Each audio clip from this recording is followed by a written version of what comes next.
Welcome to RKG classes. RKG classes में आपका स्वागत है। आज दोस्तों मैं बी आज मैं बिहार एसएससी से रिलेटेड कुछ बोलने जा रहा हूँ। इसमें जो कि पहला मैटर तो ये है कि ये फंडिंग टिंग अब जान ही गए होंगे किसको फंडिंग टिंग हम लोग बोल रहे हैं। बस फंड के नाम पे आगे, बाकी सारे काम में पीछे। उसको उसको दूसरे का दुख दर्द कुछ पता ही नहीं चलता है। बस अपना पेट भरता, भाड़ में जाए जनता वाला कहानी हो गया है। उसको समझना चाहिए, जब आप केस ही करने जा रहे हो तो सबसे लोग पोल करके ग्रुप में आप पोल करवा लेते कि चलिए भाई आपके सपोर्ट में कितने लोग हैं या नहीं है।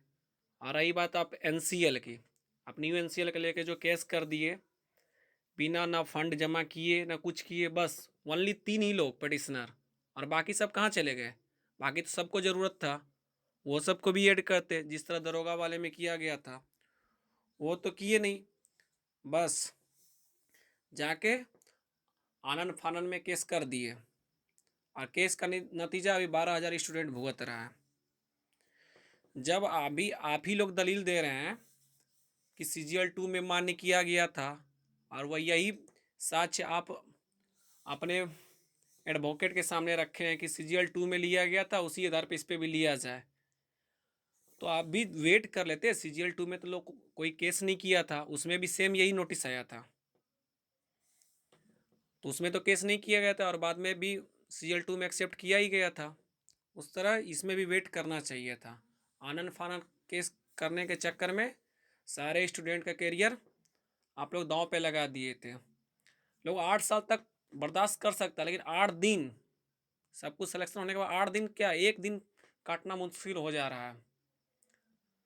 आप बिना किसी का सलाह लिए जाके केस कर दिए, जिसका भुगतना सारे स्टूडेंट को पड़ रहा है। अभी भी आपसे रिक्वेस्ट है कि आप अपना केस वापस ले लें। जिस तरह CGL 2 में न्यू एनसीएल वैलिड किया था, उस तरह इसमें भी करेगा। नहीं करता उसके बाद ना अब जी केस करते, पहले ही जान रहे थे कि जो है न्यू एनसीएल वैलिड करेगा ही नहीं करेगा। अरे CGL 2 में भी तो ऐसे ही नोटिस निकाला था कि 31/10/2014 के पहले ही का ही चाहिए, तो फिर उसमें कैसे लिया? कुछ सोच समझ कर केस करना चाहिए। केस तो जानते ही है, केस में क्या होता है, डेट पे डेट, अगर डेट एक्सटेंड होते जाएगा। जैसे 8 फरवरी का डेट दिया है ना, फिर नेक्स्ट हेयरिंग का, तो 8 फरवरी को भी जो डेट एक्सटेंड होगा, कहीं कोरोना का प्रकोप रहा था और भी एक्सटेंड ना हो जाए।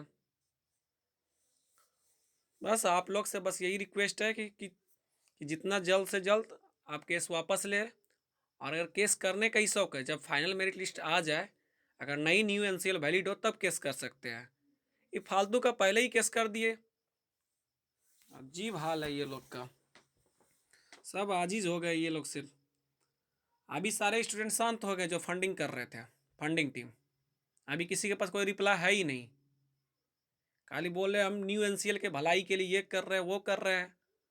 अरे भाई किसी से पूछे केस करने से पहले?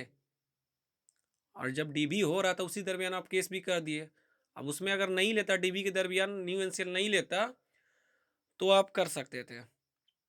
जब ले ही रहा था, रिमार्क लिख रहा था, रिमार्क उससे क्या मतलब? आपको रिमार्क मतलब आप ही जान रहे हैं कि नहीं लेगा, क्यों रिमार्क लिख रहा है? ऐसा नहीं होना चाहिए। आप लोग से बस फंडिंग टीम से एक ही रिक्वेस्ट है कि आप अपना केस वापस ले लें। अगर फाइनल मेरिट में न्यू एनसीएल वैलिड नहीं करता है तो आप केस पुनः कीजिए ना, आप केस करने के लिए स्वतंत्र हैं। आप कुछ के चक्कर में सारे स्टूडेंट का करियर दांव पे रख दिए हैं, ऐसा नहीं करना चाहिए। फिर आप लोग से वही रिक्वेस्ट है कि कृपया कर फंडिंग टीम के जितने भी मेंबर हैं वो केस को वापस ले लें, नहीं तो इसका परिणाम बहुत सबको महंगा पड़ जाएगा। और भी सब लोग को केस करने आता है, खाली प्लानिंग टीम को ही नहीं आता है। केस करके जो है ना वैकेंसी को लटकाना, यही ये लोग का मुद्दा है कि फंडिंग हम लोग करते रहे, हम लोग का जीवन यापन चलते रहे, बाकी औरों का टेंशन नहीं है।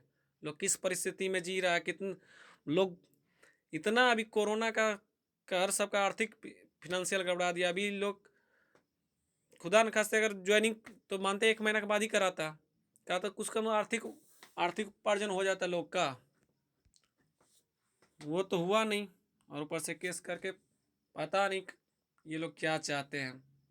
पता नहीं ये लोग का रिजल्ट वजल्ट है या ऐसे ही खाली केस कर रहा है क्या।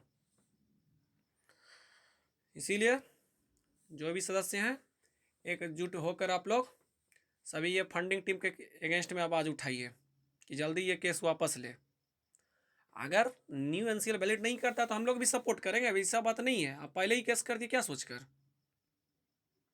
बस हम आप लोग से यही रिक्वेस्ट करते हैं जितने भी फंडिंग टीम के मेंबर्स हैं कि जल्द से जल्द केस वापस ले लें और बाकी सारा प्रक्रिया को बढ़ने दें, जल्द से जल्द फाइनल लिस्ट आए।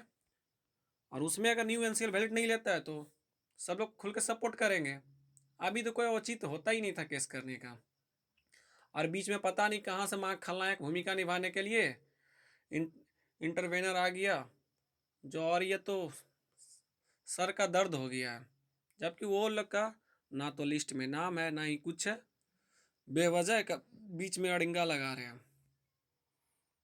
पता नहीं सब के सब बीएससी इंटर लेवल वाला ही लड़का लोग पहुंच गए हम। चलिए हम लोग, मुझे पता है कि कुछ मेंबर खासकर जो फंडिंग टीम पे सपोर्टर वाले हैं वो लोग मेरे कमेंट में अनाप शनाप लिखेंगे, जो मुझे एक्सेप्ट है। अनाप शनाप लिखिए, बट जो है ना वैकेंसी को क्लियर करवाने का आप लोग कष्ट करें। Thank you for watching this. Bihar SSC से रिलेटेड ऑथेंटिक न्यूज़ के लिए आप ये चैनल सब्सक्राइब कर सकते हैं। Thank you for watching this. Like and share subscribe. Thank you very much. Love you all.